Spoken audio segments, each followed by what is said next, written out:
I call to order this regular meeting of the Anthony Wayne Board of Education. It is Thursday, June 29th at 7:30 a.m. Carrie, would you please call roll? Mr. Baden? Here. Mrs. Brent? Here. Mrs. Gwynn is absent. Mr. Lutz? Here. Mr. Miller? Here. All right, would you rise and join me in the Pledge of Allegiance?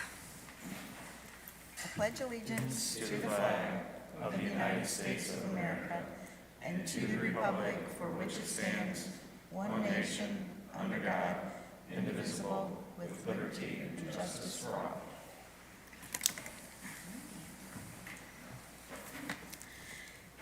First item on our agenda is to approve the minutes from the May 15th regular meeting and the June 1st special meeting. If there are any discussion, we can do that now. If not, I need a motion. I'll move. That was Kyle, right? Yep. That's okay. And a second? I'll second. Troy? And Carrie, would you please call roll? Mr. Baden? Yes. Mrs. Brent? Okay, sorry. Yes. Mr. Lutz? Yes. Mr. Miller? Yes. It's to be. Yeah, I did that backwards here. Okay. It doesn't have a thing here. Okay. All right, and the next item is to approve the contract addendums for the superintendent and treasurer that resulted from our special meeting on June 1st? Mhm. Okay. And I need a motion to approve that if there's no discussion. I'll move. Then I'll second. Jeff and Kyle. And Carrie, would you please call roll? Mr. Baden? Yes. Mrs. Brent? Yes. Mr. Lutz? Yes. Mr. Miller? Yes. Okay. All right. Thank you. And treasurer's report and financial information. Carrie? Thank you. The first item on the agenda is to approve the monthly financial reports for the month of May 2023. Under item B is to approve the following donations. We're always very appreciative of those. Under item C is to approve the final appropriations for fiscal year '23. In September of 2022, the board approves appropriations for the fiscal year. Each month, I always have the account modifications of changes that I make as we go on, whether we add a grant or have a change or add another fund. So this is a final result of those. Our appropriations are up about 3.1% over last year's appropriations, which isn't bad considering the cost of everything nowadays. We've had a lot of change in our budget due to some of those increases, such as the utilities, gas, the things that are affecting your home are affecting the school's budget as well. So, but overall appropriations were at roughly $47.1 million. The next item is to approve the final amended certificate. And just so you know, these are just things that, it's the end of our fiscal year, and I know you're all familiar with that, but just so our attendees know as well. Item D is to approve the final amended certificate. This certifies all revenues into the district throughout the year. Basically, I run this every month. I file this with the county auditor's office. And then based on our total revenue that comes in, this certifies what we can appropriate the next year with the addition of, our anticipated revenue. So unfortunately, our appropriations exceeded our revenues this year, but overall, our total district revenue is about $65 million. General fund revenue is about $46 million. So, but I asked that the board approve the amended certificate. And then for moving forward, so we can pay salaries on July 6th is our first payroll, I asked that the board approve temporary appropriations for fiscal year '24. And what this is I take the appropriations in all of the funds except our grant and state and federal programs. And normally, I have in the past approved it at 25, or asked the board to approve it at 25%. I did increase it to 30%. That's the new best practice now. And the auditor of states feels that the board does not approve appropriations until September of '23 for fiscal year '24. So they've increased that to 30%. So that reflects that increase as well to 30%. Okay. Under item F, I ask that the board approve our property, fleet, and liability insurance with the Highland Insurance Company at a cost of $105. And then our cyber insurance with Crum and Forrester at a cost of $9,000. We switched to the Ohio School Plan last year. We do bid the insurance each year. We only had 3 bids this year. One was Ohio School Plan, Liberty Mutual, and then another Liberty company. I think they're like a sister company. They were by far about $50,000 cheaper, which was a pleasant surprise, but it is an increase of about $6,000 over last year, and there's no change in our cyber insurance, so. Under item G is to award the HVAC project bid to Bays LLC. Their base bid, we had quite the bid tab sheet. I think I shared this with you in the attachment. This is the 3rd time we've bid it, but it's the first time we had bids received. So it was pleasant, so 3rd time's a charm, we'll go with that. We obviously had earmarked $1 million for this project when it all started. And you can see if we did everything that needs to be done, we exceed the $1 million. So we've decided to go with the base bid of $791,600 and then choosing alternate from Monclova at $131,000. So the total cost of that is $922,600. These other items will continue to need to be done, but we will probably, some of those are included in the bond levy and such moving forward, so. Okay. So I ask that the board approve that. Under item H, I ask that the board approve the items for disposal for Monclova Christian Academy per their letter dated June 19th. We approve these because we have the auxiliary funds that flow through the district, so therefore, when they dispose of items, it does require our board approval. Under item I is to approve the depository agreement with PNC Bank effective June 14th of '23 through June 30th of 2028. I think it's been maybe 3 years ago, the Ohio Pool Collateral System went into place through the Ohio Treasurer's Office. Well, PNC did not send me our bank agreement when it came due back in November, because through the Ohio District, or if you participate in the Ohio Pooled Collateral, which basically is a system that I have to log on to every month and make sure that our assets are protected. It's just like through the FDIC, but it's a way to make school districts more accountable and watch what they're spending and make sure that they're insured adequately. They did not feel that it's required anymore. However, the auditor state still has Ohio Revised Code that says that it needs to be in place for every 5 years. So I feel it was maybe, the auditor's office didn't really know what the treasurer's office, the right hand didn't know what the left hand was doing, but either way, it's still Ohio Revised Code. So that's why it's kind of a weird date, and I do have a little bit of a lapse in there, so, but I did want to make sure we get that corrected, and we're okay with our other ones, so we'll have, next year they'll renew, so.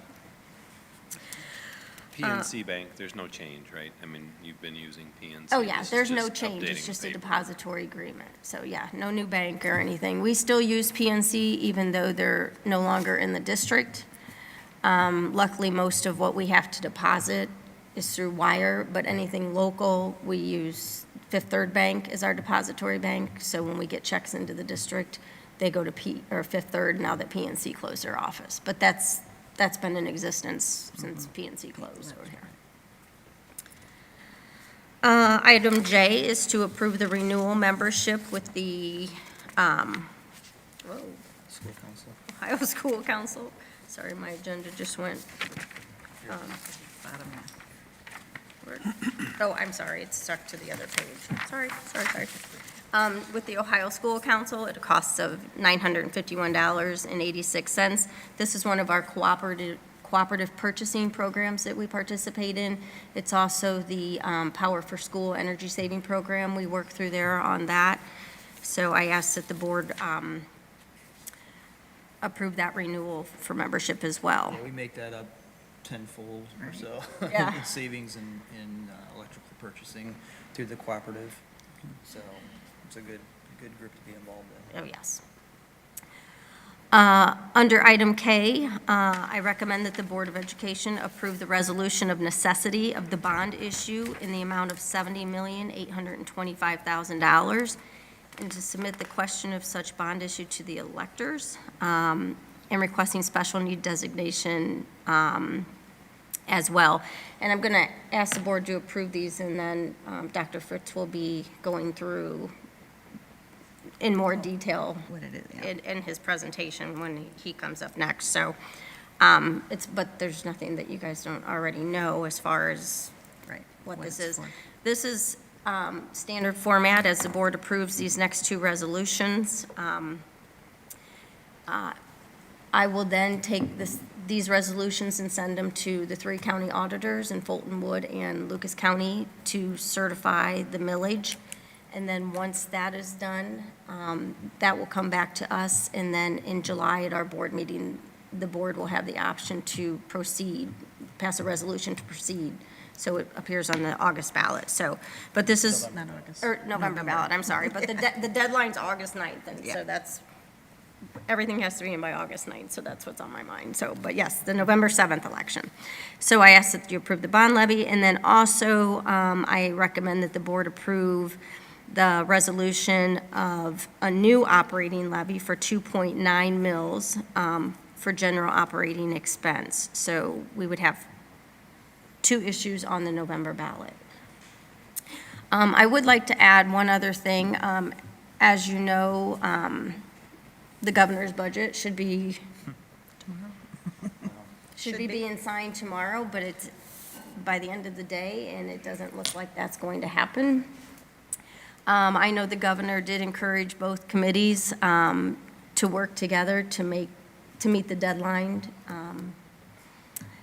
and meet the constitutional requirements, but I do not know if that's going to happen. I think it's a little bit of headbutting going on, so we don't know if we're going to have that. However, we are assured that nothing will change. We'll still receive funding. Everything will go on. It mainly makes life a little harder for ODE, but everything would be based on current levels. So we honestly we know there's a lot in the budgets. There's some changes that will be coming our way.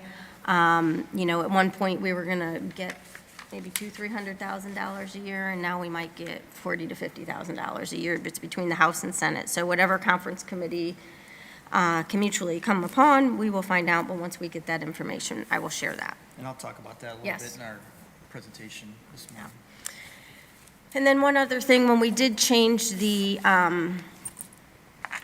board meeting, I forgot to let one person know, and that would be Lori Brody, who is works for the auditor's office. And I only share this just because it's more deserving of my staff than anything, but she did come yesterday for our 8 o'clock board meeting that got moved. Even though I have a yellow Post-it on my desk that says Lori Brody with her phone number on it, 628, I forgot to call.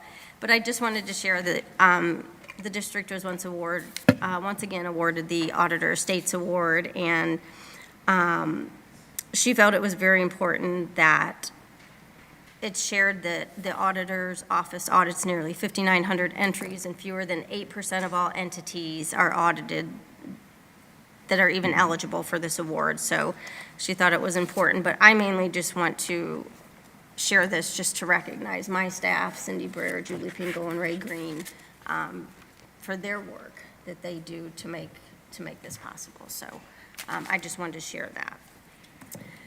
And to let you know that Lori was here yesterday and gave it to me. So, and that is all I have for the agenda this morning. Any questions? For the HVAC bid, do we know a start date, how long it's gonna take, anything like that? Neil, did you guys, I mean, I know that obviously when we talked about the timelines, right? Right. We knew that it was going to be delayed Right. because of school and so forth. We really wanted to get it done this summer, Right. but because we didn't get bids, Of course. we had to delay that. So did you guys talk about a start date? I'm assuming it was next summer.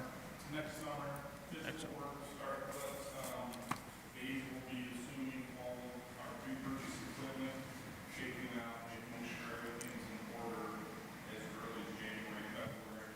Perfect. They're gonna take that and take it out of our facility so we can free up some space, but they're gonna then manage and secure all that equipment. Excellent. Installation starting right after. Perfect. Good. Plan completion early August. Anything else?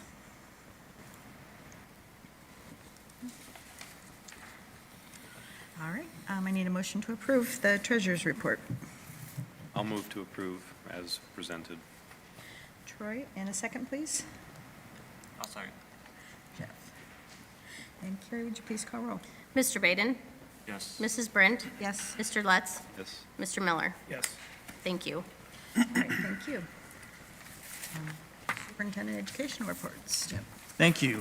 First, I want to mention the success of our senior class. I know that Mr. Poole, high school counselor, sent information to me, and I shared it with you in regards to our graduating seniors, 361 of them this year.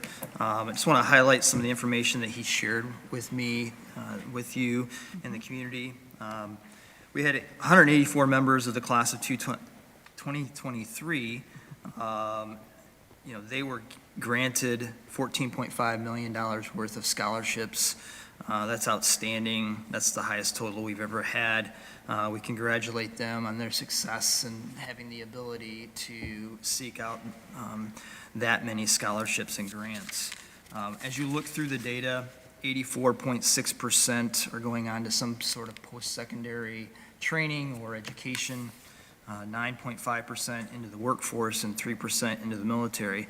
Seeing a little bit of difference now. I think, as we have done our career advising throughout our K through 12 experience, we're seeing more students choose employment right out of school for a variety of reasons.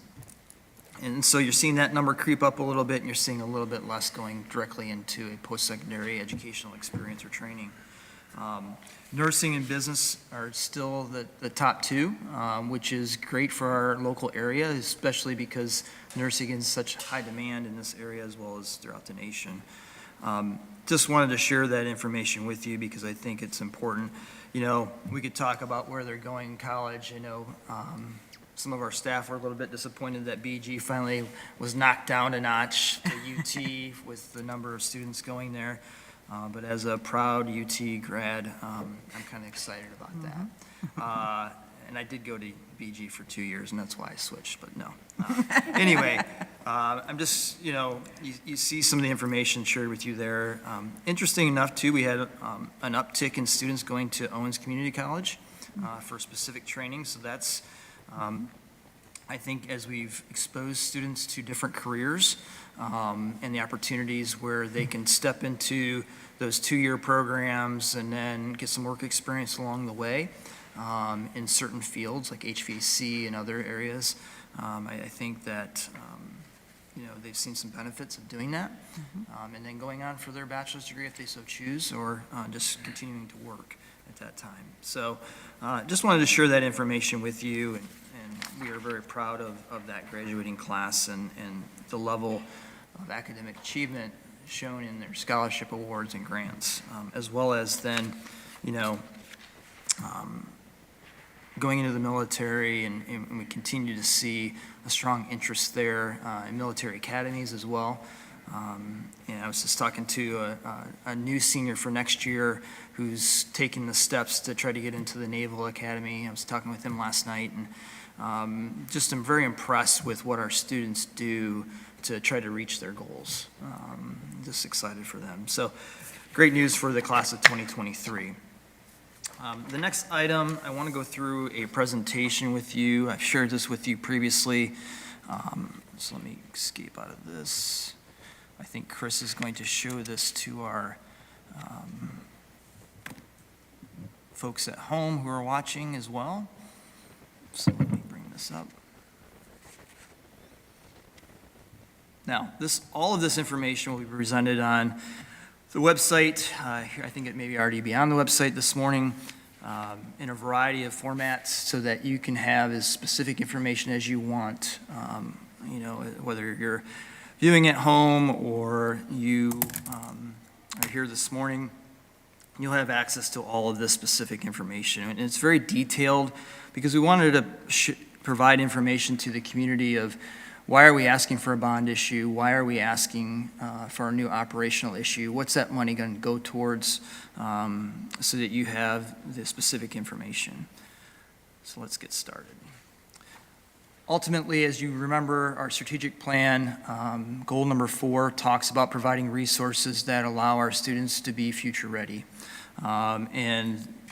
Putting a bond issue on and putting this new operational on allows us to take those steps to move the district forward and provide those resources not only to our students but to our staff and our community to make sure that our students are future ready. As I mentioned, all of this information is presented on our website, and Rebecca has done a great job of putting some documents together to highlight the need for these 2 items, these 2 levies. So let's talk about the bond levy first. As we know, as we've gone through the facilities assessment with the collaborative over the last year, we know we have some aging facilities. We know we have deferred maintenance that needs to be taken care of. We know that there was a desire by the community to have all-day, everyday kindergarten program. We know that we have growing enrollment at Waterville and White House that is outpacing growth in other buildings. We know, and if you remember back, you may remember, back in 2015 when we had community meetings and we discussed facilities, one of the things that we heard at that time was that we wanted our elementary buildings to be around 500 students apiece. Didn't want them really to grow that much. But when we talked about it this time, when we talked about the potential of having to redistrict, one of the conversations was we wanted to have the kids stay in their primary buildings areas according to where they're living. And thus you'd have to increase the enrollment in those, or increase the size of those buildings. So this bond issue would do that. We heard from our band and choir parents and students that there's a lack of performing arts space at the campus buildings, especially with band. We heard that, as you look at the cafeteria spaces at the Fallen Timbers building, at the junior high, we know that they're not the size that they need to be for the size of the building and the students enrolled. If you look at that, if you go in there during those times, you know that it's quite packed. Just like we had seen at the high school, right? If you remember that when in the last bond issue, we had to add space to that area. And then obviously as we look at athletics, we know our issues, right? We know that we have flooding issues on the football field and other areas. We know that seating capacity at our track and lacrosse and soccer facilities is an issue. We know seating capacity at the football stadium is an issue. We know that when you look at the track, I'll show you you'll see a picture in here. We literally have holes in the track at this point.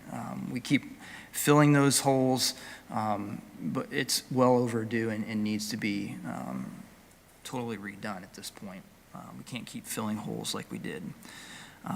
And so as we talked with coaches, as we talked with students, as we talked with parents, that information was presented to the collaborative and then thus they provided recommendations. We then talked with the board committee and facilities and discussed, what needs to be done, what is the best situation moving forward, and you're going to see that this morning as we discuss our goals for the bond issue. Just a little history of the buildings. You know that the high school was initially built in the early 50s with several additions since then. When we say additions, also know renovations are a part of that as well. Sometimes you don't add something to the building, you just redesign it and renovate the insides of it like you would do at your home. Junior high, 1959 was the initial build there, and there's some additions there as well. Fallen Timbers is the same thing. Monclova, Waterville, and White House, you see the dates, and obviously with White House being the newest of the buildings. It's hard to believe, though, that Waterville is already 27 years old. It seems like yesterday that was being built and people moving in there. So the Ohio Facilities Construction Commission is the state organization that provides a manual on kind of what they expect as far as school facilities, if you use them to partially fund your project. So they rank school districts according to your property evaluation. We rank 518th out of 609. That means that we're not going to see money for a long time. They started with the lowest back in the early 2000s, which were the urbans, and built many. You look at Toledo Public and you see all the new buildings. That's because most of that was funded through the Ohio Facilities Construction Commission.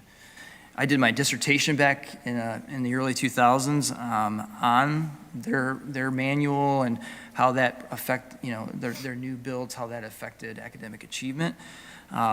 It's a great outline of what can be done, but also provides restrictions on what you can and cannot do and what they will fund and what they won't fund. When they rank us, it also determines what kind of percent they will fund. And so if we did a project, they would fund 14% of that potential cost. But we'd have to qualify, and we are down on the list. It's going to take some time. We have advocated over the years that, especially districts like us, who are similar to us, we've advocated with them and legislators that would they give us just a lump sum, because we know we're going to be way down the list on this funding system. And they've refused to do that. I know Perrysburg is trying to get 30%. That's where they rank, in their bond issue that they just presented. So they're still working on that with them. But we're at 14%. And what the construction standards would tell you is that if you're 10 to 15% of funding, you can actually, through your own project and your own design, save that money, within what you have to do versus what they require you to do. Right. They have certain square footage requirements. They won't, do certain things in gyms and all these types of things. And if you want to do that, then you have to add your own money into the system, okay? But I did want to share that information with you because I'm sure that we'll have questions about that moving forward. Just to give you an idea of what's going on right now with area bond projects and operational levies, this is just information that's been shared recently or in not too distant past. Obviously, you're aware of what's going on at Perrysburg. They're asking for a $140 million bond issue project. They had an incremental operational issue passed in 2019 of 7.9 mils. Ottawa Hills announced a potential fall bond issue of 10 mils. There, as you'll see in a few minutes here, they're the highest taxes in the state, or not in the state, in Lucas County. At this time, more than double what we pay as taxpayers in our community. They had a new operational issue back in 2020 at 2.6 mils. Bowling Green's asking for $72.8 million for a bond issue in the fall. They've asked several times. They're trying to build a new high school there in Bowling Green. Washington Local is currently working through their bond issue that was approved in 2019 in renovations and new buildings, which was part bond issue, part new operational issue.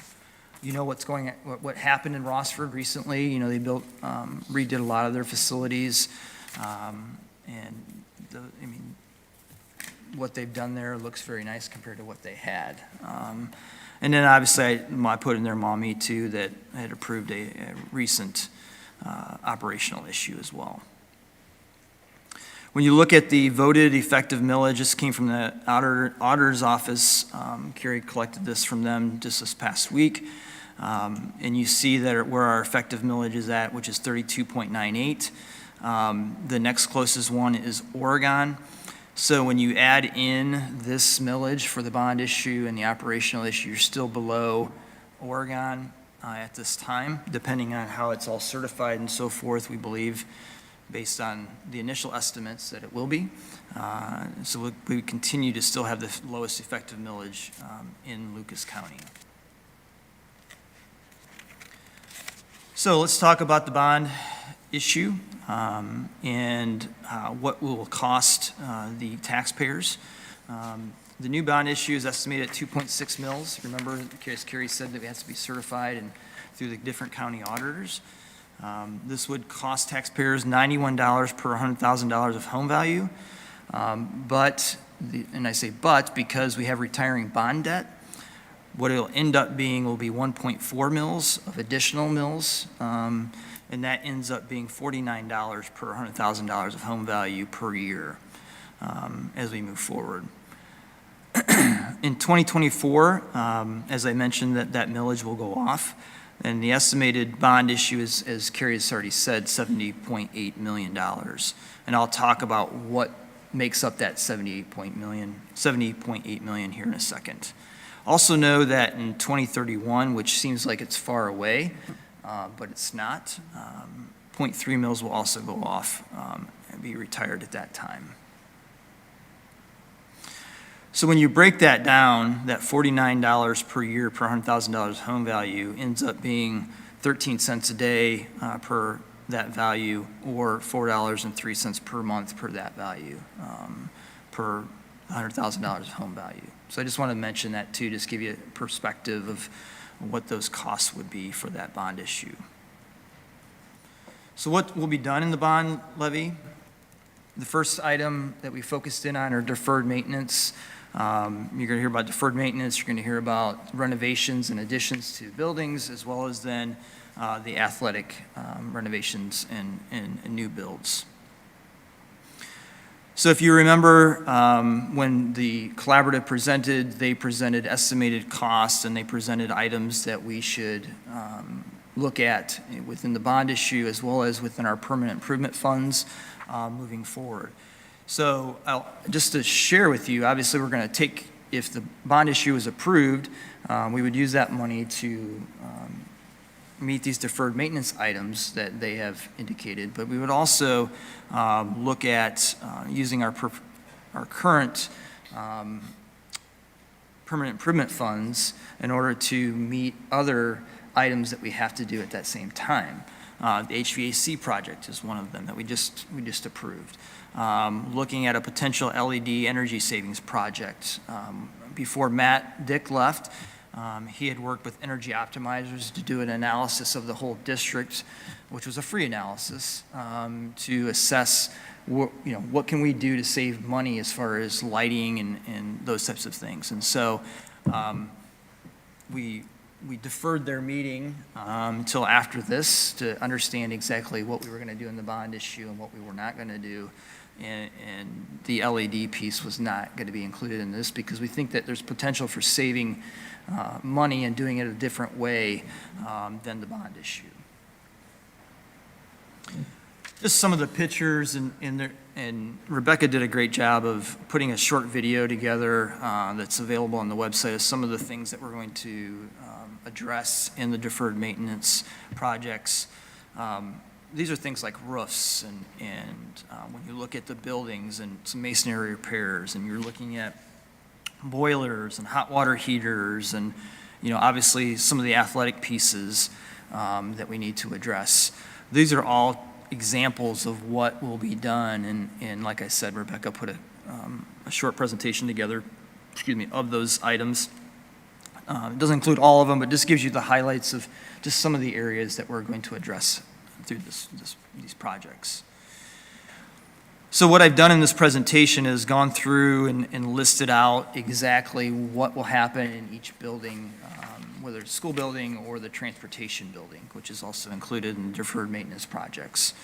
I won't go through all of these because that would be hours, but just know that it's available, the specific items, as we go through. For example, at Monclova Primary, it lists out on the website exactly what the architectural items are, the HVAC projects, electrical and technology, for addressing fire alarm or other items in their plumbing and so forth.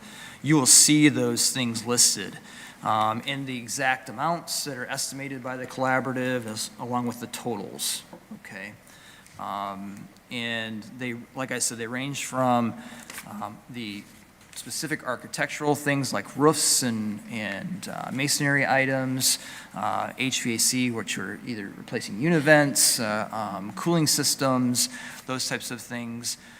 When you look at electrical, it may be doing some panel work, it may be electrical items within the building. Technology items are included in there as well, depending on specifics within each building. Plumbing could be included, fire alarm items for increased safety depending on the building.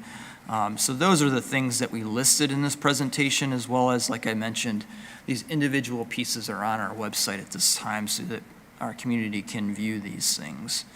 Obviously, at White House, there's no deferred maintenance at this time because it's a brand-new building, roughly 4 years, and we do not need anything at this time at that building. So what we have done, as I mentioned, we've gone through and done that for each of the buildings, listed out those items. I do want to mention transportation. Obviously, it's one of our oldest, or older looking buildings. It doesn't look like a building, it looks like more like an industrial building. And so as you look at some of the items that need to be replaced, there's a little bit of unknown. And so we did include about a $75,000 contingency in there for, we believe once we get in there, there potentially could be some other items that we need to address, especially with some foundational pieces around the building. And so we included that in there. If that's not needed, then we would just use that for additional PI item, or additional deferred maintenance items that are currently in the PI area. So within that building or another building for that.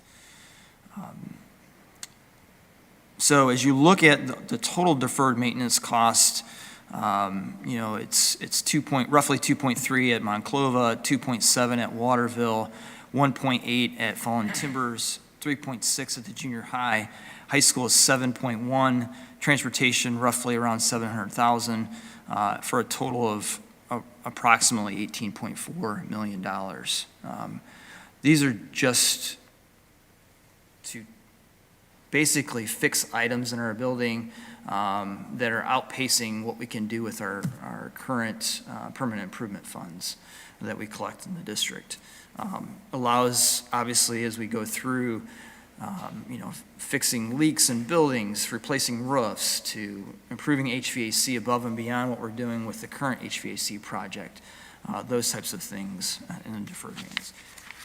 If we don't do these things, they just continue to cost more down the road. We know that, today's house may 5 years from now be, several $1,000s more than it was today. And the same thing happens when you keep deferring these items down the road. So we're asking that this be included in the bond issue. The athletic renovations and improvements, a lot of discussion about where we're at. We got great facilities, and especially because of the number of facilities being right there at the location of the campus. So that will still continue, as we've talked about, having all the facilities there, other than maybe some practice fields over here that we already have. But as we look at renovations, we know that there's going to be some site costs. We know that we need to have some renovations still. We did a little bit of work at the softball field last fall, but to bring that up to where it needs to be, especially in comparison to the baseball field, we need to do some renovations there. In looking at all the needs of the football, soccer, track, and lacrosse facilities, through our conversations, we decided to go with a multi-use stadium that would be built on the current track, lacrosse, soccer location in the same orientation, which allows continual use of the current areas outside of that area as we move forward. We know that, obviously, that leaves, I'm sorry about that, still leaves the current football field in this location, and so that would be used for a variety of things like junior high football and some other areas as well. We talked about potentially having band on there, practicing at some points. It just depends on how we also know that, having a multi-use stadium can present some challenges for teams getting on there and practicing all at the same time. They all want to practice right after school. But like basketball, we have different teams practicing at different times, and we have to adjust times and practice times to get on that facility and that surface. But also, we know that we've got current practice fields that will still be in existence. And that was one of the issues with some of the other plans and options that the collaborative presented, was it would take away from, at the campus, some of those practice areas with the options that they presented. And so this allowed us not to do that, so it leaves those practice areas, but also allowed us to provide a brand-new facility for those 4 different sports teams moving forward. And really to kind of bring our facilities up to the par of the league, as far as those for football, soccer, track, and lacrosse. As we go through, we've listed out all of the information on our website of the specific things that would be done in these projects, and listed out the costs associated based on what the collaborative has presented to us as far as estimates. So as you look at this work, you will see that the total amount of this is $22.1 million is estimated. We are still going to continue to do some work at other athletic facilities through our PI funds to make sure that they have the needed adjustments that they need at this time. It just depends on the individual facility and what we're going to do there as far as the cost. As we look at building additions and renovations, what we heard, as I mentioned a little bit earlier, the desire for all-day, everyday kindergarten at each of the primary buildings. We know that we have increased enrollment at Waterville and White House. We've moved, as you know, preschool to Monclova, all the preschool units to Monclova, which has allowed for us to fill those classrooms for this next year, but we still have needs moving forward. We've got teachers that are moving around to different locations, not having a specific classroom, especially in our specialty areas. And so there's that desire right now also, but we also know that we're seeing growth at those 2 buildings, and that needs to move forward as far as adding classrooms in those locations. As we look at Fallen Timbers, we know that that cafeteria needs to be expanded, as well as the kitchen area, because really there's no kitchen there. It's just a serving area. And we know that that needs to change. When we look at the junior high, we also know that if you've ever been in there or at FT during lunchtime, you realize how loud it is and how close we have to put students to meet the needs of the schedule. We've looked at schedule changes, but it doesn't work in the current timeframes that we have. And so we need to adjust those. There might be, depending on, any of these things, when a bond issue is approved, right, you get X amount of funds, and we look at the ability of using those funds to maximize the things that we can do within a project. What we don't know is fluctuations in costs, and we ran into this in the last bond issue. Plastic, for some reason, and piping went crazy, and then concrete and rebar, and at the time, when we built White House Primary, went through the roof. And then you have to start adjusting plans and so forth. We're hopeful that we can add maybe a classroom or 2 also at Fallen Timbers at that time, but we'll have to see where this all, and when we bid, what we can, we're able to build at that time based on costs at that time. Because really, when you talk about these projects, you're really talking about, if this is approved in November, you're going to go to design sometime after you select an architect. You're going to go through that process, and then you're going to go through design through spring into summer. probably starting to bid in fall for builds in 25, and renovations starting in 25. And that'll depend on, we have kids in buildings and all of those types of things. And so beyond 25, you're going to be doing these projects. And there's a time frame that we're required to use the funds and so forth, that would be coming in from the bond issue as well. But ultimately, it's probably a 4-year process once it's approved, 4 to 5 year process, depending on the projects.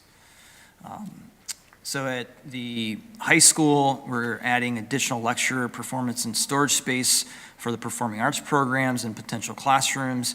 Same thing at the junior high, with adding classroom space and band and choir room space at that building. And like I mentioned, it does depend on cost at that time as far as how many specific classrooms we can do. We have an estimate per building, but the specific numbers won't be clear and really until this next spring into the summer of next year. If you remember, the collaborative provided these pictures to give you kind of a representation of what we're trying to do and where areas potentially that you could expand on each building. But just understand that this was just a rendering just to give you an idea of possibilities. And that's why I put that little statement on there about, it's all tentative moving forward. The same thing at the campus buildings as well, moving forward. And obviously, as you hire an architect, they would go through the design phase and try to maximize spaces and locations. And so this definitely could change moving forward. So as we look at the costs associated with the building additions and renovations, at White House Primary, you're talking approximately $4.7 million, Waterville, $7.5 million, Fallen Timbers, $4.1 million, junior high, $8.4 million, high school, $5.2 million, for a total of approximately $30.1 million. So when you add all of those things up, let me go back, that's where you're coming to the $70.8 million approximate number moving forward. It's a lot. It's a large bond issue, but if we're going to continue to maintain our buildings, if we're going to continue to address items that are going to help our students move forward and be future ready, if we're going to allow our student athletes, at the junior high and high school, it's 75% of the kids in the buildings are participating in athletics and extracurriculars. This is going to help benefit those students moving forward. And it's also going to allow us to address several items, safety and concern, and to allow our staff to have opportunities to provide the best learning environment for our students. New operational levy. Okay, 2.9 mils, as Carrie mentioned, is the estimate at this time. And what would this do? As we look at, and I'll mention this here in a second, there's a lot of funds that will be going away through the ESSER funds that were provided to us by the federal government.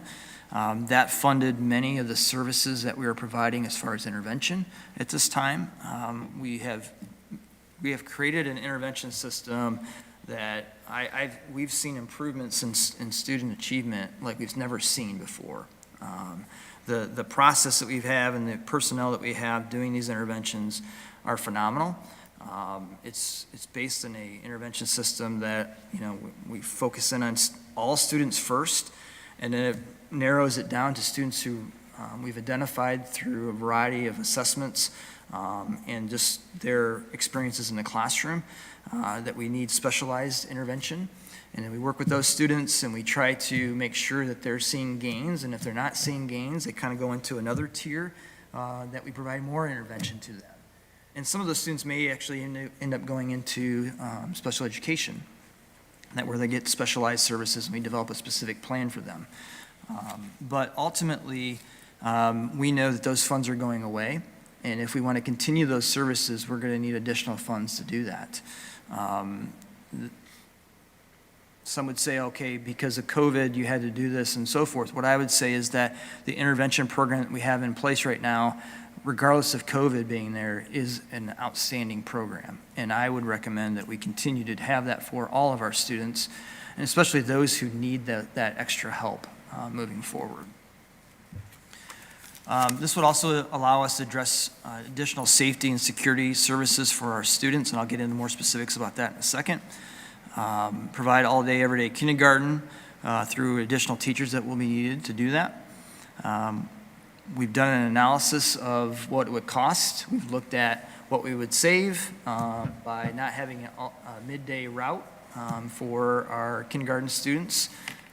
But we also looked at not only the additional teaching staff that we would need, but also food service and even to the point of having another time for recess that they don't currently have, and what that would cost and so forth. So we've tried to analyze that to get to a rough estimate of what that cost would be.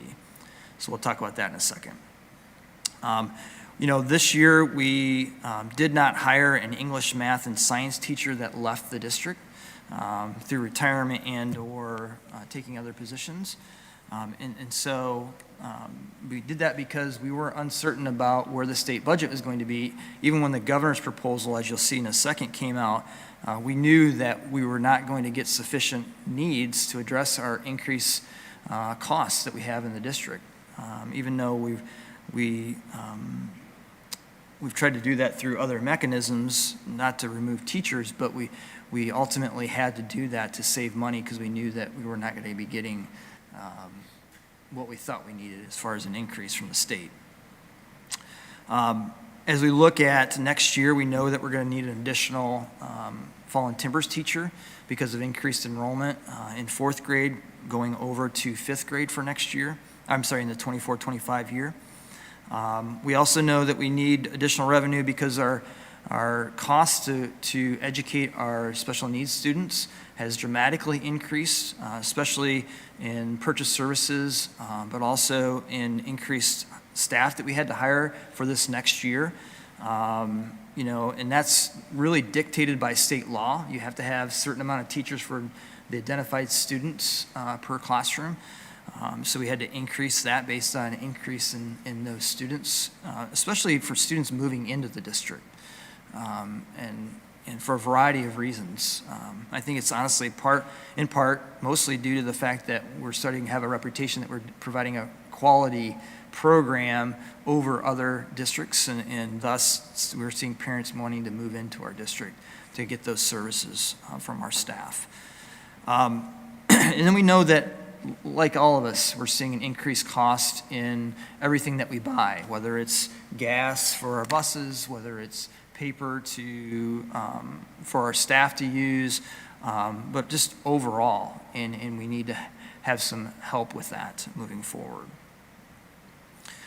I did want to mention the fact that, as we looked at the governor's proposal, in the two-year budget that was presented, you see those numbers up there, $330,759. When you listen to Carrie and talk about appropriations of somewhere around $47 million, you understand that that's not very much of an increase in funding. And so, last time we had a new operational issue was 2013. We haven't asked since. 10 years ago, we've been able to manage the money coming in and the expenditures. But what's happening now is our expenditures are going up. We've tried to reduce those each year by using attrition when we could with staff, but we understand that we want to provide a level of service to our students that meets our expectations of our community. And we're struggling to do that, especially when we see, just cents per student, per year, per day being added by the state. When they keep increasing the requirements of what we do. Dyslexia education, perfect example, right? And the requirements that we have to provide and additional staffing and additional professional development for our staff, but no funding coming in for that. It's valuable and it should be done for our students, but ultimately there's a cost associated with that. But there's not the money going with that, right? Those types of things happen all the time to us, and there's not the funds coming with it to address those needs or those requirements that we're required to do per state law, or according to the Ohio Department of Education or legislated items that we're required to do. But you see, the major concern that we have right now is, $330,000 is not a small number. It is compared to our overall budget, but it was a lot better than with the Senate's proposal, which was the last proposal. $40,000 on a $47.1 million budget. Why is that? They would tell you that because our high property evaluation, they believe that our taxpayers should fund more of what we do than in other districts. Okay? And that's why they're talking about 5 or 4 cents increase per year. I think it's outrageous. Sometimes they'll say, oh, well, at least we didn't cut you. And we've heard that in the past. Cut your funding. But they keep increasing what we have to do. So ultimately, that's what we know right now. Hopefully the budget gets signed soon, so we know exactly what it is. Usually it takes 3 or 4 days for us to even get a copy of the probably over 1,000-page budget, and then it takes another week or so to just decipher what it says in there. So we're probably at least a week out or so to getting specific information if it does get signed by tomorrow, which is the deadline.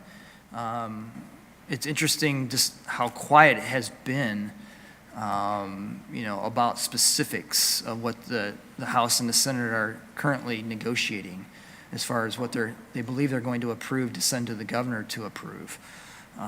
So as Carrie mentioned, it probably will get extended moving forward. But as you can see, we're not getting much of an increase from the state, potentially, which we believe is probably going to be closer. We hope it's closer to what the governor's proposal is, but it's probably going to be closer to what the Senate proposal is. The federal government's already announced that there will be no increases in federal funding based on the budget that they approved, which was not good news for all of us. So that's how simplistic it can be. No increase, period, for them. So the 2.9 mil levy would generate $3.8 approximate million per year. What would that money, well, before we get to that, what would that cost? It's $101.50 per $100,000 of home value, 28 cents per day per $100,000 of home value, $8.40 per month per $100,000 of home value. Okay. What would that cost, or what would that be spent on? As I mentioned, the academic intervention, and as I mentioned also, all of this information is on the website for review. The tutors and summer school intervention programs that we would provide, if you remember, at this time we're only providing one right now because of the costs associated with it at Waterville. And that's really happening because of a grant that they got from the Ohio Department of Education. We are doing a little bit of credit recovery for students who needed that at the high school. But with this, we would continue what we've done in the past, if this is approved, of providing intervention programs at each of the buildings over the summer, as far as the primary buildings especially, where they need that support over the summer. Mental health services, what we have seen is an increase, and we'll have a presentation probably either in August or September by our current social worker that we hired this last year. I know some of you have heard from her. We want the board and the community to hear from her and some of the needs that we have in our community, especially with students attending our school, and some of the unique situations that we're trying to help families out in order for their students to be at a point when they come into school, they're ready to learn. And that's different for different students. And so we need to help support a growing number of students who need extra additional help with their families as well as with them while they're here at school. And so you see those additional staff that would be hired to help facilitate that. School safety, I mentioned the fact that, right now we have a school resource officer at the high school.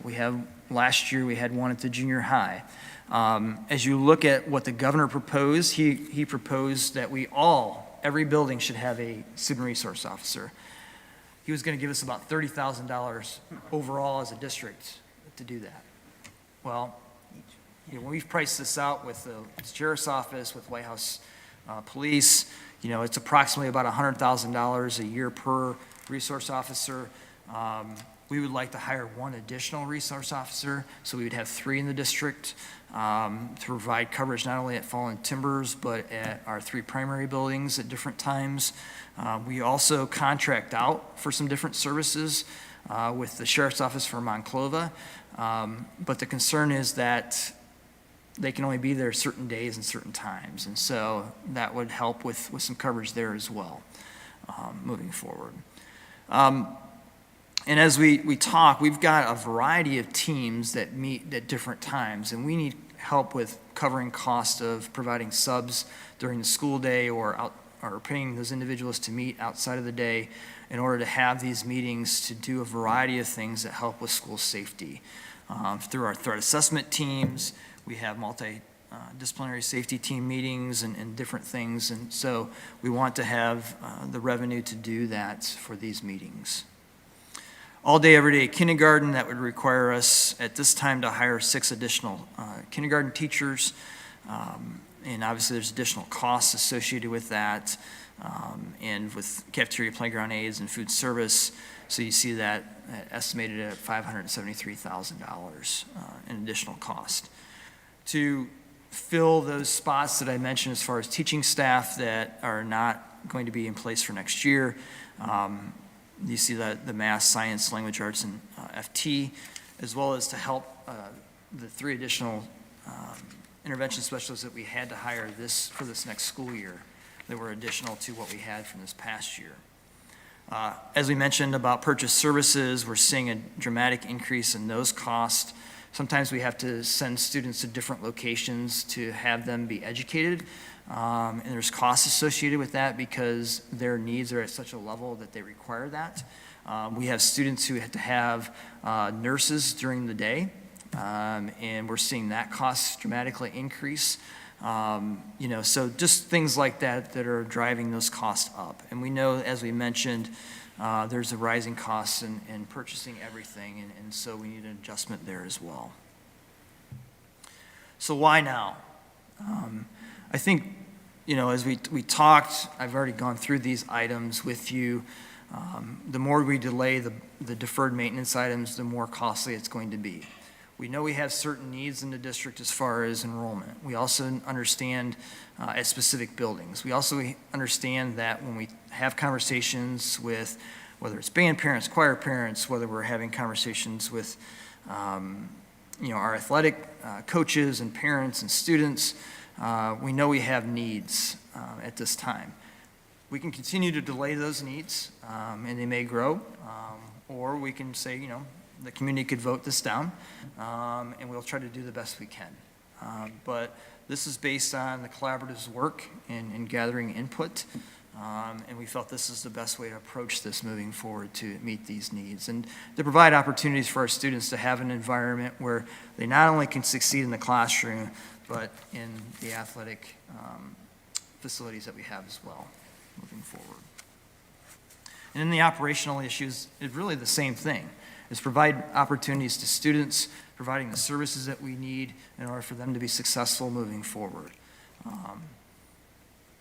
What questions do you have for me at this time? So there would be essentially, if we proceed, 2 ballot items Yes. in November. Is it, so if we go back to the bond levy, so that's really kind of 3 components, right? There's the deferred maintenance, the athletic programs, and then the building additions and renovations, right? Kind of 3 big components of it.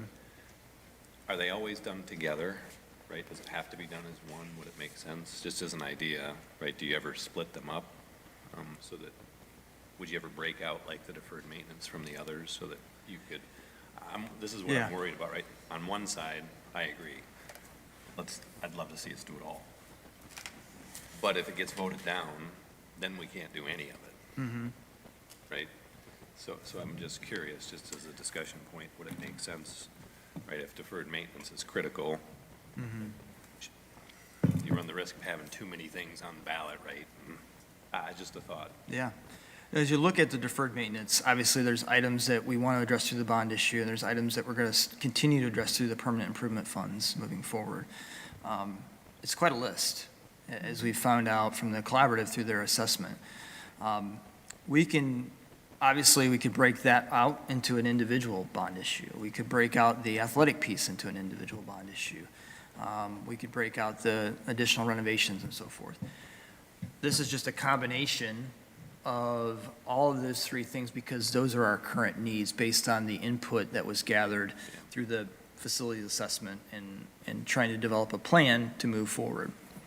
I think as you look at the future, once you get into the 2030s, you're going to be having another conversation in this district about what's next, because ultimately, I think what we're seeing is our community is growing. At some point, we're going to see growth, and you're also going to have to look at the current age of facilities and what do you want to do moving forward. I think as we look at our athletic facilities, we've got needs right now. When you look at, I walked the track the other day, and you just look at the cracks, you can see where they're small, but they're going to grow. You see at the start line, holes where kids are, putting their stuff, spikes in and taking off, what continues to wear at that, and we keep filling those things.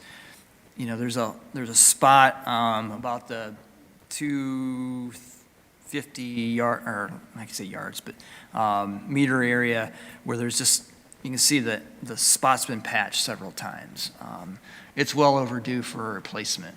We had talked about, because of the soccer field and lacrosse field, but specifically with the soccer field, when you lay that out on that ground, this is the sideline, where the soccer field ends and the track starts. There's too many times where we see kids run off that soccer field going for a ball, and their cleats are sliding, on that. It's well overdue. We knew that we need more stands, not only at football, but also for soccer games, lacrosse games, and so forth. We've got facility needs as far as softball, and that's, I'll call it the southern section of the athletic facilities for additional locker room space and storage space. We can continue to break that apart and maybe go for part of it now and part of it 2 years from now and so forth, but it's just going to grow in cost. No. Is my opinion on Yeah, that. well, no, I agree, and I wasn't thinking that we would only go for Yeah. one. I do think we should go for all of it. It was just an approach Yeah. question. No, I understand, yeah. Just because there's maybe some risk of not getting anything for any of it. Mm-hmm. But I agree with the proposal. I think it's the right thing to do. I think it's all necessary, and I'm comfortable with one. I just wanted to have some Yeah. dialogue. And then there's a bond levy that's coming off, Mm-hmm. right? Which I think is very important for everybody to understand, right? That the net increase is not what's being asked for. But will that be, I don't think that can be on the ballot, right? It cannot, no. So I think there's some communication, right? I know we've talked about this before, but I think it's important that somehow we get that. Yeah, the factual word piece of that. spread, right? That, yes, there's a bond levy being requested, but there's also one that's coming off, right? So that it's really not a total increase of what's being asked for. There's a netting to be done. So I don't know if there's ways to do that. I was looking for our communication director. We'll discuss that, yeah. Right, but Yeah. it seems like that would be important to make sure we share. I'm really just taking the opportunity for everybody that's listening to start that Yeah. communication, because I think it's important. That'll help.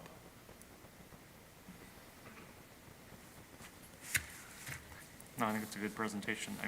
And we've had this material to review and everything. I think it's all well communicated on our side anyway. The one question I had on, like, the transportation building, there's no addition to that space. Well, is it we way off talked the road? about that potential. Yeah. I think as we get into that building, you know, we're doing renovations to get it to 2030. Right, I think at some point, we're going to have a discussion about replacing that building. adding or replacing, whatever, Yeah. yeah. I know the it- buses barely, Yeah, I The mean, way they fit we've in there, got, yeah. I think, 2 functional bays right now. You know, at a fleet that runs over, 40-some buses every, run that we do, that sometimes becomes difficult to manage Yeah. in a morning, especially in the winter, those types of things. So at some point, we're going to talk about expansion, whether it's to that building and/or building a new building. We also have had discussions about the gas tanks out front. They're underground right now, about moving those out of the ground, just from a variety of reasons, for cost and so forth. So that would take some additional funds to do that. But ultimately, as you look at the overall project, I'm excited, for the possibility of it being approved and doing this work to the buildings, but also providing all-day, everyday kindergarten to a community that's wanted it for several years, which I think will benefit our students moving forward. I also think that as we have to look at our athletic facilities, it's time. It's time to, make some changes and move forward, and have a facility that allows people to sit in stands to some degree, if they want to. Because if you remember this last season, we had a game where 6 or 7 people deep along the fence. We had a game where we had to look at moving it because of flooding, and 2 actually that we considered that because of the flooding issue in the fall from previous times.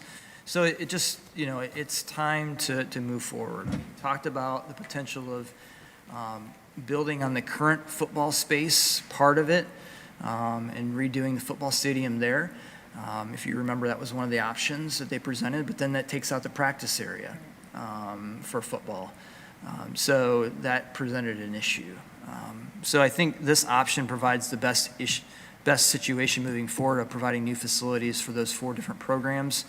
It provides an opportunity for that track's never had, which is having an invitational, having home meets where it's a decent facility versus a poor facility that they're currently using. Allows not only for our lacrosse and soccer programs to have enough stands, and press box size and all that kind of stuff for them as well. It provides storage that we need at that area. It provides locker room space, not only for those programs, but potentially for softball as well, depending how we design that. So there's a variety of needs that facility will meet moving forward.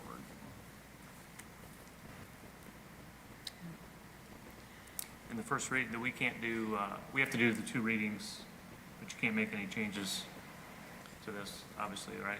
Yeah, I so mean, what we like, did we're is approving today basically, and then- sorry. No, but, yeah, What we did was, we put the project together, estimated the cost based on the collaborative's information. We have to share that with, what's the company's name?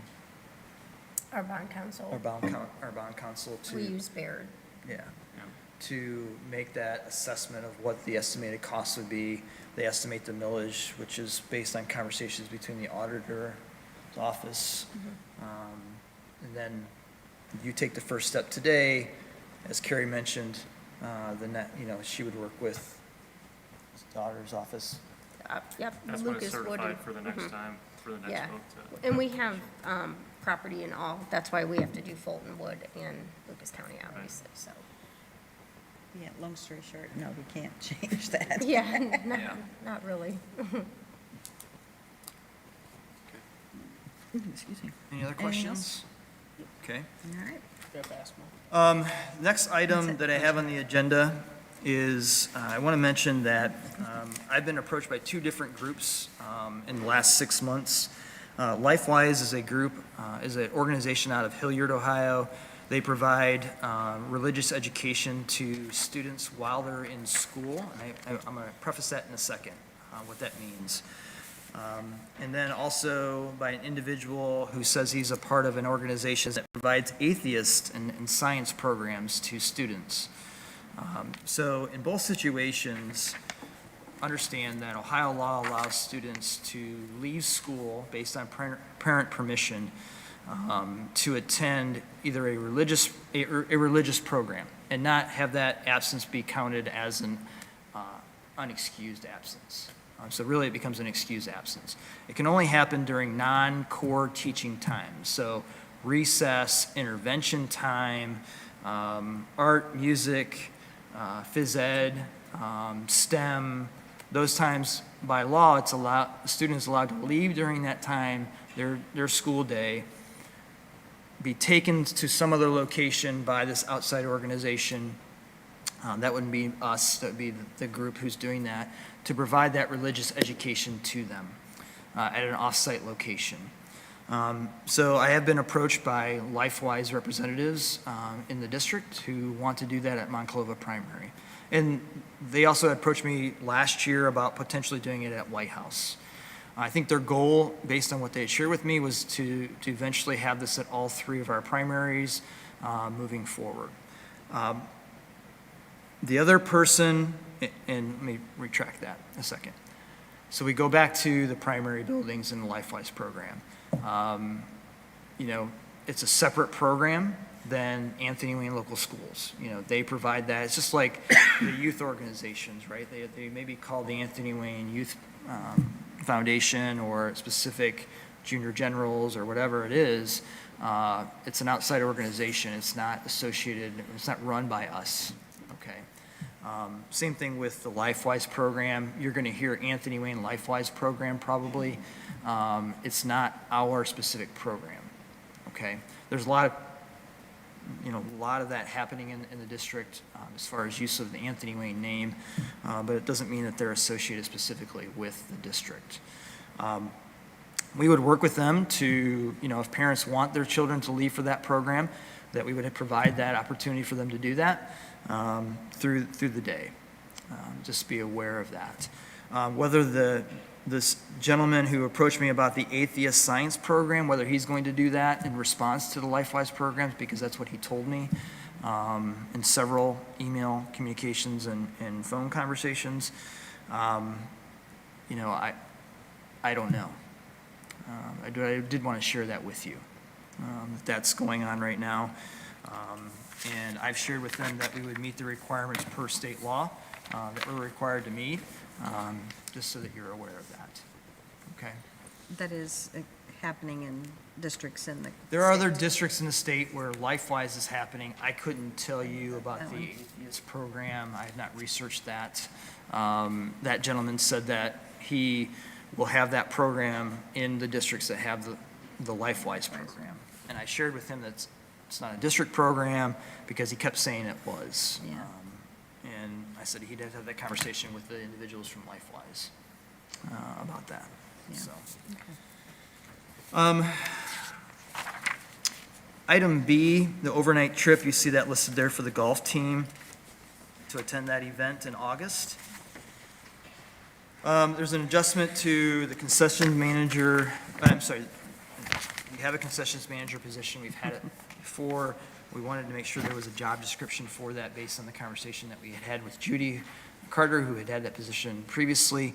And so we have that description now for your approval. You see the 4 educational agreements listed there. Battelle for Kids is the organization that we've worked with previously for our Portrait of a General, as well as providing professional development to individual staff members in the district. Item E, the curriculum course of study recommendations, you see that listed. The curriculum committee did meet.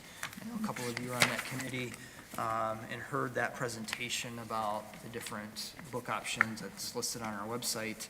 All of that information is listed there that our staff went through and wanted to have for their instructional purposes moving forward.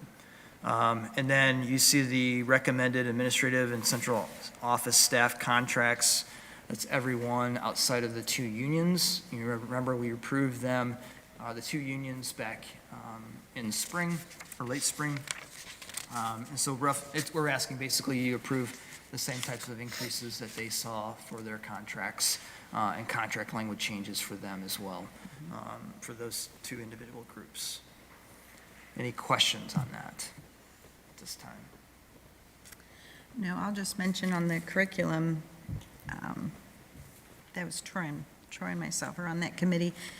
And it was, Jim Connor went through the whole process, and it was really amazing at how the staff has come together and, you know, everything that they did with it. And I think they've chosen some good materials for the class, a whole lot different than what it looked like when I was in school, I will say that. So- And a lot of it is, a good lot of it is technology-based now, too, Yeah, so. and mostly what we're talking about is math, but there were a couple other areas of individual areas that we right. needed to address in Right. different curriculum areas, so. Right. I think it's important to know also that, along with the resources, that also the development of the courses of study, is going to have specific for each of our courses. It'll have a course description, it'll have our beliefs, and then also then the Ohio standards that'll be in it, which I think will be a wonderful resource for Right. our staff members and as well as, especially new staff coming into the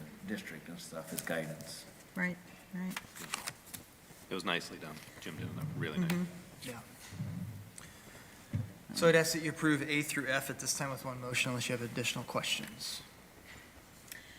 If there are none, I'll I, move to approve. Troy I'll second. and Kyle. And Carrie, would you please call roll? Mr. Baden?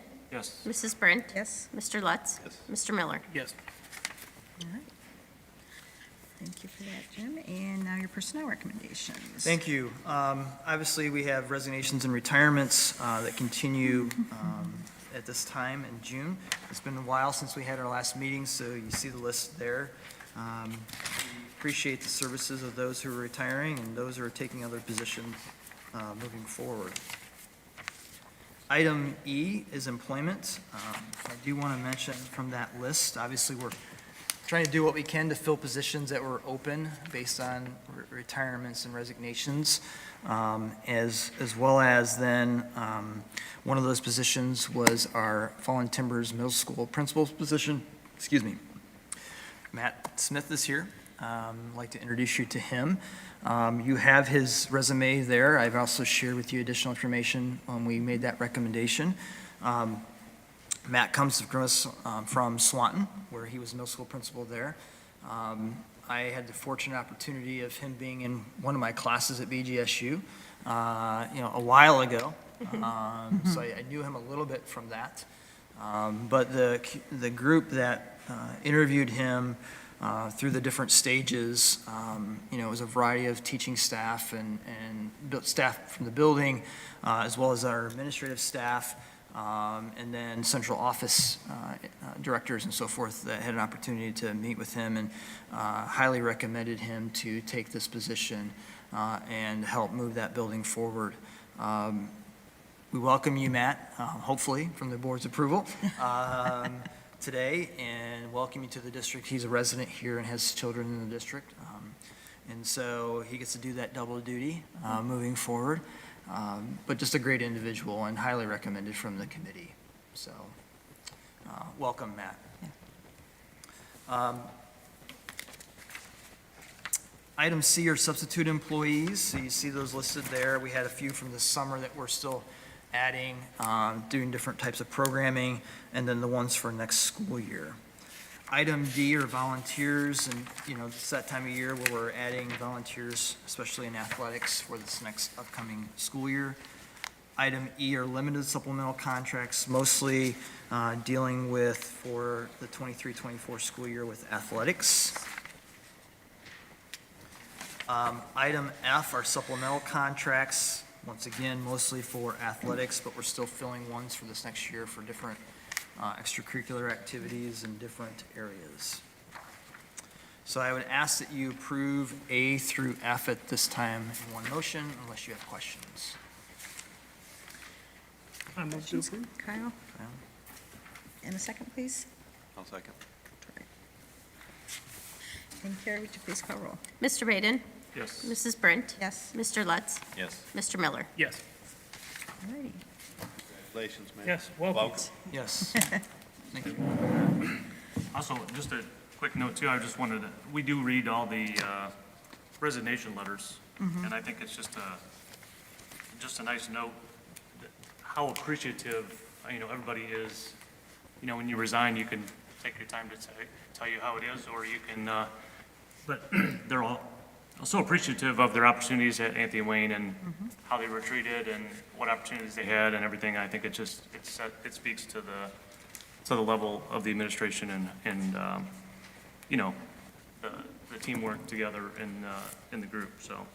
And no matter what their position was, from custodians to teachers to administrative and bus drivers and everything, so. Thank you, Jack.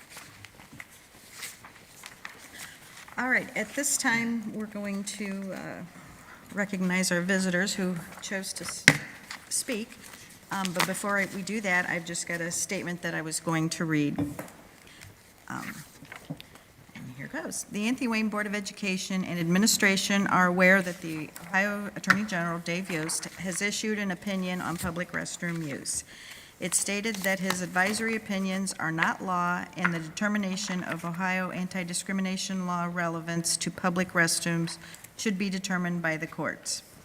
On May 23rd, members of the Ohio House introduced House Bill 183 that would determine restroom use in public schools and universities. It was sent to the committee on June 7th and is being monitored by Anthony Wayne Schools. And as of the last time I looked, they had not had any meetings on that bill. If action is not taken before the June 30th recess, the legislature may not revisit it until they return from their summer break in September. The U.S. Department of Education has indicated they would release final rule changes to Title IX by the end of May. They just recently, the U.S. Department of Education announced that two school districts, that this has been delayed until October of this year. The firms that the Board of Education sought legal advice from continue to provide the same guidance at this time. We have placed the language as voted on May 15th in the student handbooks for the 23-24 school year. The board and administration will continue to follow legislative action for any changes and will take legal advice from attorneys that focus on educational law. The district encourages those who have opinions on this topic to reach out to your legislators at the state and federal level as House Bill 183 goes through the legislative process and the rule changes to Title IX go through the U.S. Department of Education. All right, and now we'll go to our speakers. First one is Shelley McKnight. Shelley, if you could hold on a second, Chris will give you a microphone. Thank you.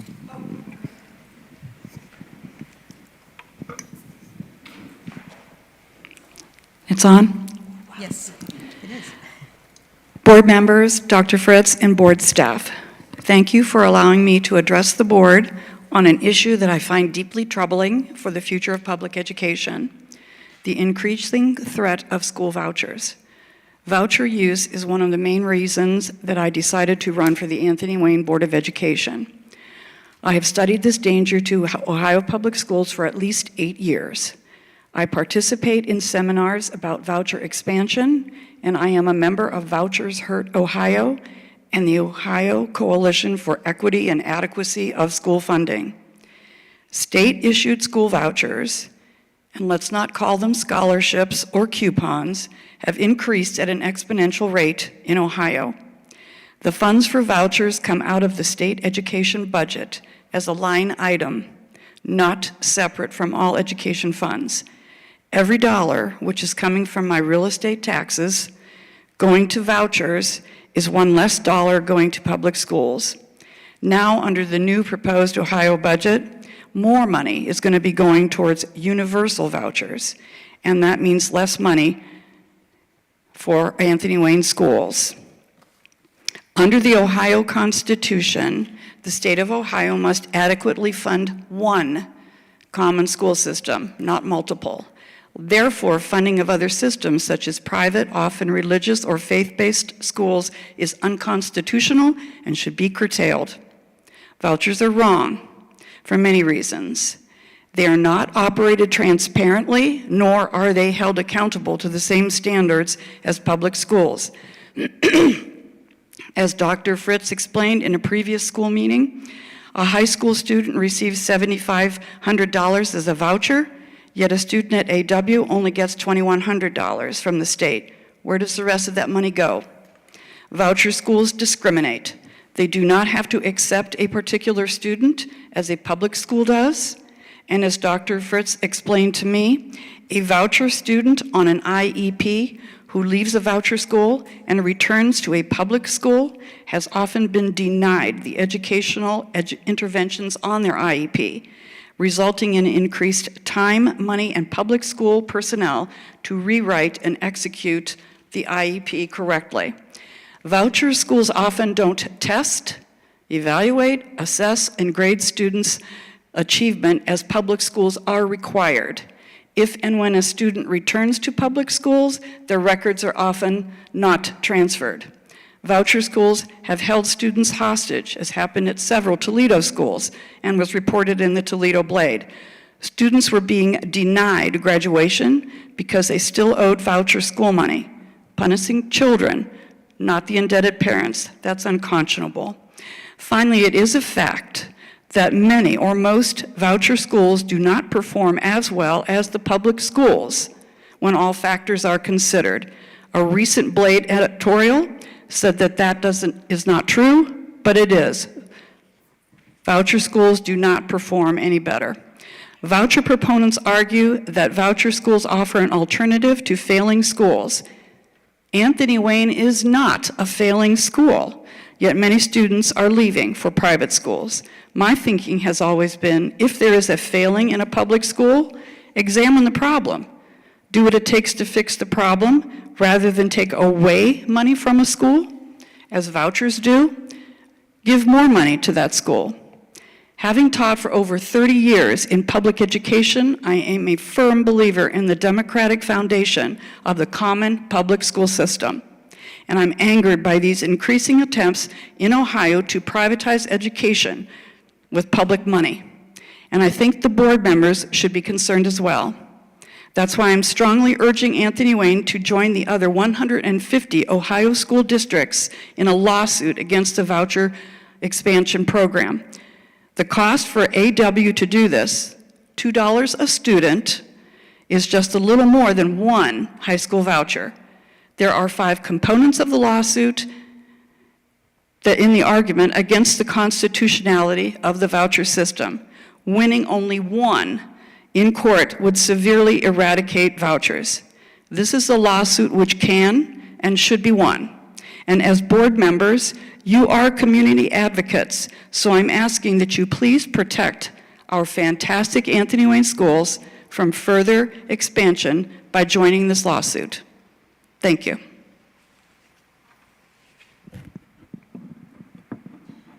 Thank you, Shelley. Bill Tuhalski?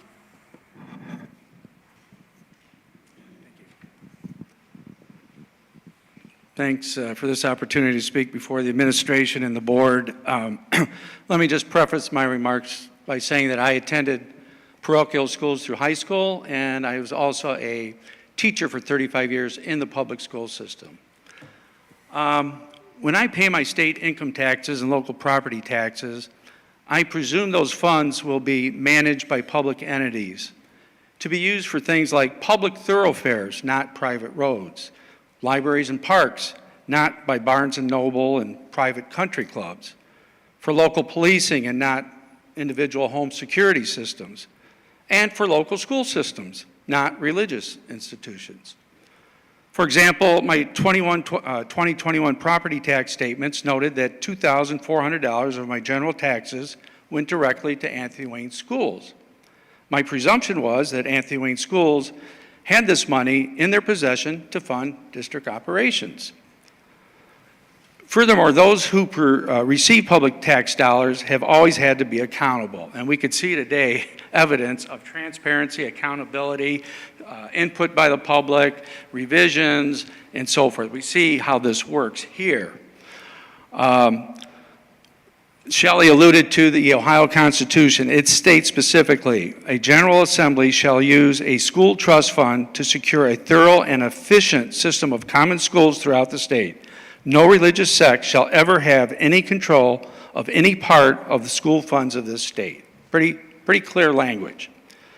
As I learned that public school funding in Ohio was underfunded and deemed unconstitutional, I did some research. And with Carrie's assistant, she provided me the numbers I requested. I just want to share some numbers to you. In fiscal year 2021, Anthony Wayne Schools received $7 million from the state, of which $1.4 million was then diverted to 16 different charter schools and 13 private, mostly religious schools. The Northwest Ohio Classical Academy received almost $200,000 of this money. They are sponsored by Hillsdale College, which claims on its website, Hillsdale College is a Christian college that operates independently of government funding. When it comes to transportation, last year our treasurer had to issue a check for $538 to any parent in our district who requested reimbursement for transporting their child to a private school. Last year, that amounted to a payout of $93,000 out of our school budget. Additionally, upon request, Anthony Wayne Schools are compelled to provide transportation to these private schools if a given school is located within a 30-minute drive from a school in our system. This is a grossly inefficient and costly system of transport. The latest proposed budget by the state, which several have alluded to, will likely be passed in the next few days, sets aside up to $1 billion to fund a universal backpack bill. And what do we get? 25 cents per student per day. That's what we get. With rising costs and everything going on, and as effectively as use this, we get 2 bits, okay, versus $1 billion. At a public meeting I attended a few months ago, a state representative boasted to those in attendance, if you have a child in a private school, you are entitled to a school voucher worth up to $7,500, and you could use it to fund a family vacation to Florida. If you think that's educational, go ahead and use it. It's your money. And I'm going to conclude here.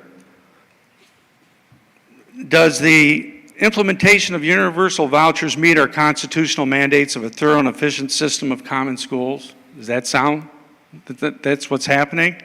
Does it deny religious sects control of the school funds of this state?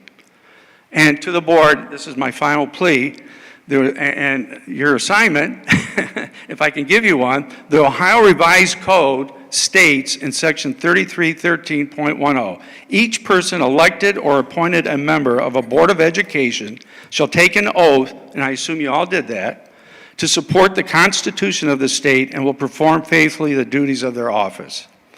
Please do not sit idly on the sidelines as our school system is under attack and systematically being dismantled. Do the right thing and actively support our state constitution and join the any efforts to fully fund schools for our children and their futures. Thanks for your time and patience. All right, thank you, Bill. And Gavin Pikes, next up.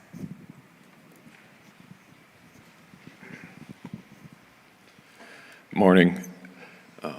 I didn't really know why I was coming up here. I just said I'll see what the meeting goes on. The one thing that I did want to say is I tried to look through if there was a policy on communication, just so it's consistent, so it doesn't look like certain things are replied to and certain not, because I know as an elected official and positions that you're in, that you get good emails, you get bad emails, but all of them do deserve responses, and not just we're looking into it, but people have legitimate questions that deserve legitimate answers in a timely fashion.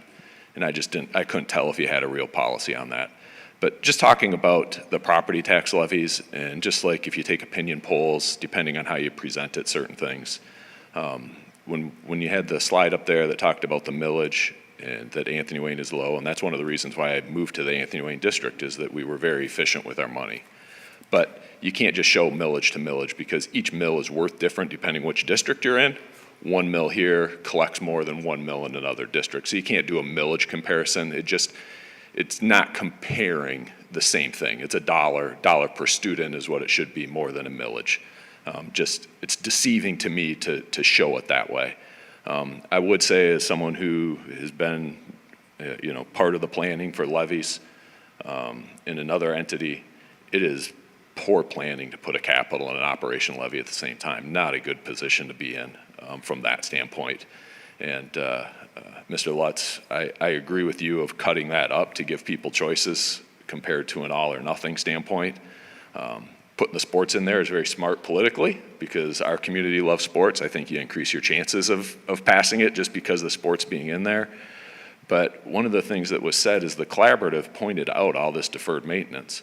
But it seems like that deferred maintenance should be in a report every year, so it doesn't build up to be millions of dollars of deferred maintenance, so the planning of that should be better. So passing something to pay for deferred maintenance now, how do we curb the future of deferred maintenance to understand it yearly, so it doesn't add up to millions of dollars? It seems like somewhere through that system, it wasn't there the right way. Then the other part, when you're saying we have to market what's coming off and what our net is, but in real world, if you don't put a new one on, there's a tax cut. So that has no effect on the new.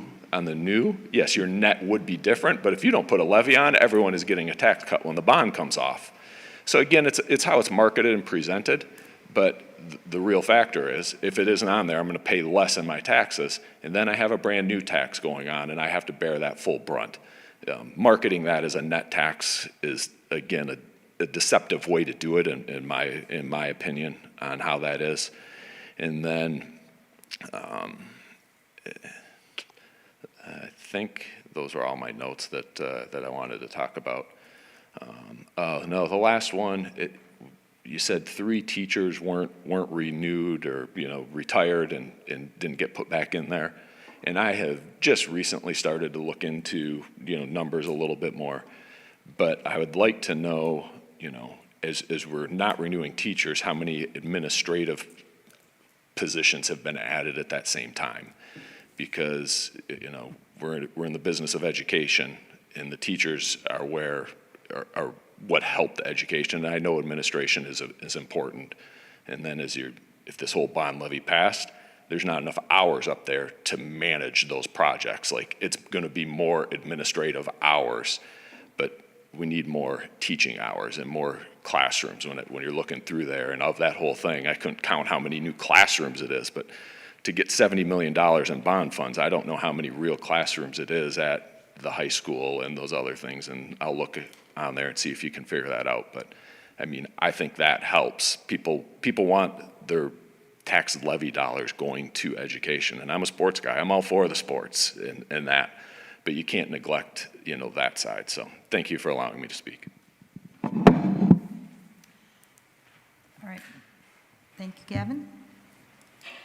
And that was the end of our list of individuals that had signed up to speak. I'm sorry? I had some unexpected obstacles to overcome to get here this morning as planned. Put my name on that list. Can I still speak, or? Do you guys care? We're good? Yeah, go ahead. If you would state your name and your address, that'd be great. My name is Kathy Craig, and my address is 3923 Secluded Ravine Court.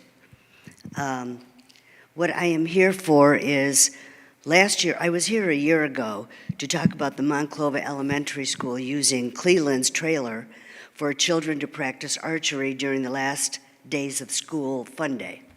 If you will recall, inside the trailer was the word Cleland's in large letters and a large picture of a handgun. This year, Cleland's trailer was used again, still with the word Cleland's, but without the picture of the handgun. Again, I was taken aback because last year, after I addressed the board, I went online to see exactly what the policy manual for the school board says. After reading it, I just assumed Cleland's would no longer be used. Placing a trailer on the school grounds for kids to use with the word Cleveland's on the inside is a form of advertising. If not, why would you not cover it up? And it was not covered up. Apparently, according to your own policy manual, under general advertising guidelines, D, in parentheses, no advertisement shall promote or contain references to alcohol, tobacco, drugs, weapons, etc. If you mention Cleveland's to anyone, the first thing they're going to say is guns. So some people might try to say, well, it says outdoor, Cleveland's Outdoor World. Well, it's primarily, their sales are primarily guns. So under Section I, it goes on to say that each advertisement must be reviewed in advance for age appropriateness, and I can't imagine guns being appropriate in any form in connection with our schools. It seems counterproductive to me that just a few days prior to the end of the school year, Monclova hosts a mass shooter drill. Then days later, they bring in an archery trailer with the word Cleveland's. So in other words, first you promote mass shooter drills to be prepared, and a few days later promote Cleveland's, who primarily sells guns. That makes no sense at all. For me, this is not about politics, but about going to great lengths to protect the children in our community. I've had some parents try to make this about archery. It is not. If that were true, why have none of the parents and the school looked into the metro parks? They too offer archery. Finally, in the school board policy manual, under advertising and commercial activities, it states, advertising comes in many different categories and forms and is defined as an oral, written, or graphic statement made by the producer, blah, blah, blah, which calls for the public's attention to arouse or desire to buy or use or patronize the product. The policy manual also states that the principal of Monclova is responsible, bringing in Cleveland's, and ultimately the superintendent. So as for the school board for Anthony Wayne Schools, you have broken your own rules, and I wonder if any of you have ever read your policy manual. It is what you agreed to uphold when you came on board. Thank you.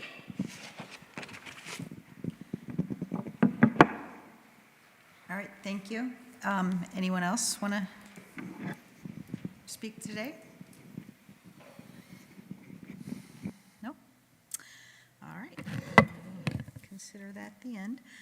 At this point, the only other thing is a motion to adjourn today's meeting. I move to adjourn. Ms. Kyle? And a second, please? I'll second. Kyle